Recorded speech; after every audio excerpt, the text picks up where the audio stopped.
sleeves, show his scars, say these wounds. Old men forget, yet all shall be forgotten.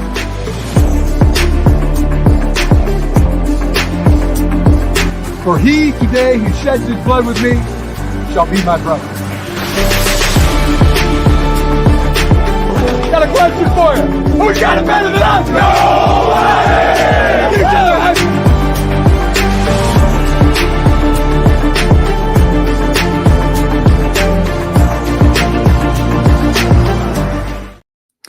Welcome to the Big House, CFB Nation. How are you? I'm Andy, and we're back again with another episode, so let's get right into it. So Michigan adds depth to the quarterback room. This is something that is going to be very helpful. Jack Tuttle was granted a waiver for one final season, his seventh and final season. Now, he adds depth and a veteran voice to that room. He began his career at Utah, spent 4 years at Indiana before being a depth piece last year with Michigan. Now with Tuttle, he's going to serve as the backup to either Jane Davis or Alex Orji. One of those two will be the starter, and whoever loses will become the third string, in my opinion. If Orji loses that job, he will be used as the wildcat package and goal line packages. If Davis loses the job, that gives the true freshman time to learn and grow, and he can shadow Tuttle. This on paper appears to be minor news, but this is one of my favorite news here. What it does, it pretty much the room is now solid. Everything is set. We needed that veteran guy, and he becomes that guy. And he takes all the pressure off Jaden Davis, so he doesn't have to be the guy if he's not ready day one. Now, with that defensive staff, one more key addition. Louisiana defensive coordinator Lamar Morgan becomes the defensive backs coach. Morgan has a history with former defensive coordinator Jesse Minter. Both worked together at Vanderbilt. Now, Morgan is familiar with this concept of defense. And in 2023 at Louisiana, that defensive group had 28 interceptions and led the group that entire group led the nation in defensive touchdowns. It's a huge hire for Michigan.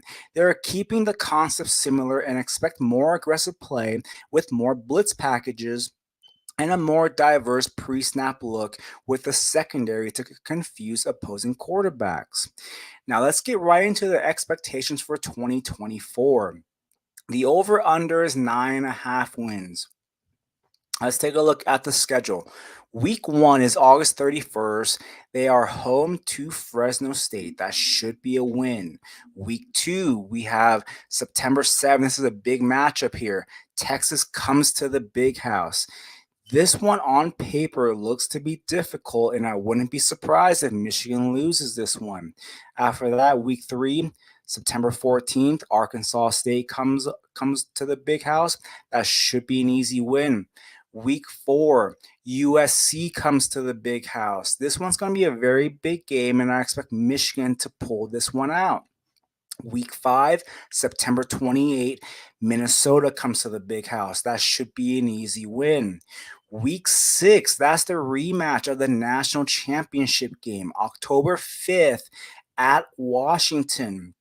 Washington isn't the same team. They're rebuilding. I expect Michigan to come out west and to take that win. After that, they have a bye week. And then week 8 is October 19th. They go to Champaign. They should beat Illinois very easily. Week 9, October 26th, Michigan State comes to the Big House. That should be another easy win. And then week 10, that's going to be a tough matchup. November 2nd, Oregon comes to the Big House. Oregon is locked and they are loaded. I expect this to be a very tough game. I would not be surprised if Michigan loses this one. Week 11, November 9, they go to Indiana. That should be an easy win. Week 12, they get a bye week.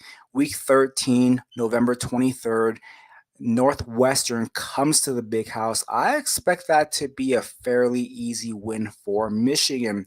That comes down to week 14, November 30th, at the Shoe, at Ohio State. That's going to be a very tough one. I'm going to be a homer. I'm going to say we're going to win it, but that's going to be a tough game. So potentially 2 to 3 losses maybe next season. Look, we knew this season that we just had when we went 15-0, this was our peak. This was our pinnacle. This entire team next year, they're rebuilding, retooling. So I do expect Michigan to probably be around the 10, 11, 12 seed trying to get into the playoffs. If they beat Ohio State, they're definitely in. If they lose to Ohio State, it could be borderline if they make the top 12 to get into the playoffs. But that is the 2024 expectations and their schedule. Got tough games on week 2 with Texas, week 4 with USC, week 10 with Oregon, and then the final week of the season, week 14, Ohio State. That is going to be the game that we're gonna have to try to come out and show everything that we have, but that's gonna be a very tough one. Ohio State, they are very loaded and they are primed to go all the way. So that is the 2024 expectations.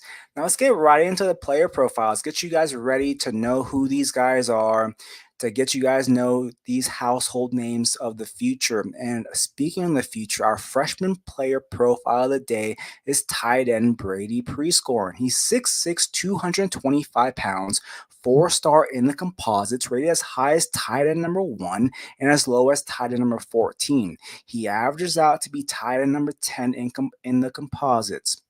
Is a very high level player. To me, he's a bigger Colson Loveland. He does a lot of things that Loveland does. He lined up out wide in high school. He was a big wide receiver. They use his speed to get downfield and to win. He also has the footwork that they would motion him and try to get him in open space, very similar to what Colson Loveland was doing in high school. Now, I also can see him being used like Colson Loveland as a true freshman. As a true freshman, Colson Loveland was used as a tight end 3, but they sprinkled him in. They used him in motion to get him in vertical and get him in space. I do see that with Prescorn, and he could very well be the next great tight end at the University of Michigan. Now, our next man up profile of the day is going to be cornerback Jair Hill. He is 6'2", 181 pounds. He appeared in 4 games last year. He preserved his red shirt. He had 8 tackles, and I like his length. Being 6'2", yeah, he's at around 181 pounds.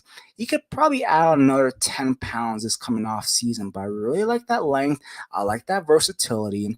With that new defensive staff taking place, with that new defensive backs coach coming in, they're going to teach him to be aggressive, to kind of use his instincts.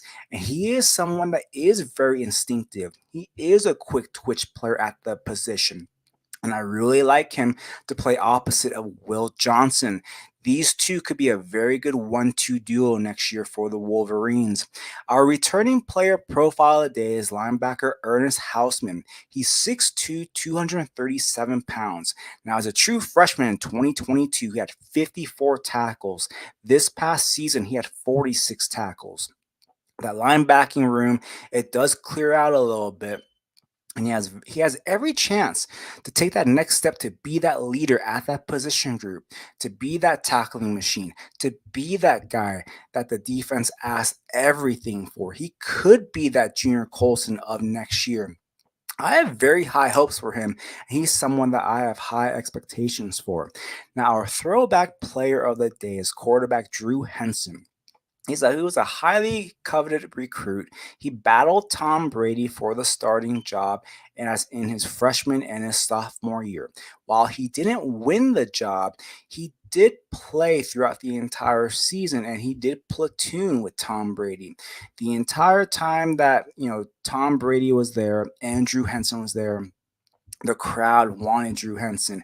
He was the guy that everyone wanted. He was someone that had the spark. He was the guy that was flashy. It wasn't Tom Brady. Tom Brady was he was even keel. Tom Brady was that Honda Civic at Michigan. He was great. He was reliable, but he wasn't flashy. Drew Henson was that flashy, shiny new toy that everybody wanted. He didn't get his chance to start as a freshman or a sophomore. He did get to play as a junior. He missed the first 3 games due to injury, but when he did play, he showed flashes. Now, at the end of his junior year, after he beat Ohio State, there were talks. Was he going to come back for his senior year? Was he going to go to the NFL? Was he going to go into the baseball route? He was a true two sport dual threat kind of a guy. What he ended up doing was he ended up taking the money and going for baseball. He ended up signing a 6-year deal for $17 million with the New York Yankees. He would end up playing 8 Major League Baseball games. His baseball career didn't really pan out. And then in 2003, after he retired from baseball, the Houston Texans drafted him as a 6th-round pick. And then the Cowboys would end up trading for him. And once again, the entire time that Drew Henson was with the Cowboys, he was the guy that everybody wanted. He always had that potential. He would end up bouncing around the league for a few years. He would go to NFL Europe. He would go to the Detroit Lions, but he never really panned out. And he is truly one of those what ifs. Those what if moments. If he would have just realized his potential at football and he wasn't truly a baseball guy, while he had the potential of being something at baseball, everyone knew his football. That was his calling, but he chose not to do it. He left after his junior year. Michigan kind of had to, retool at that quarterback position.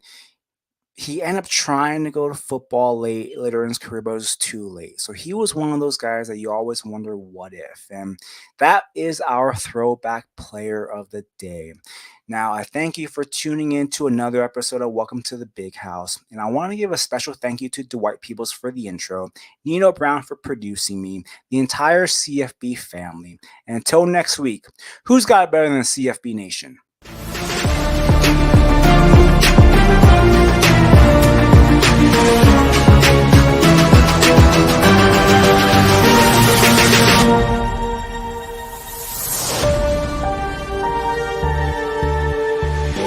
Got a question for you.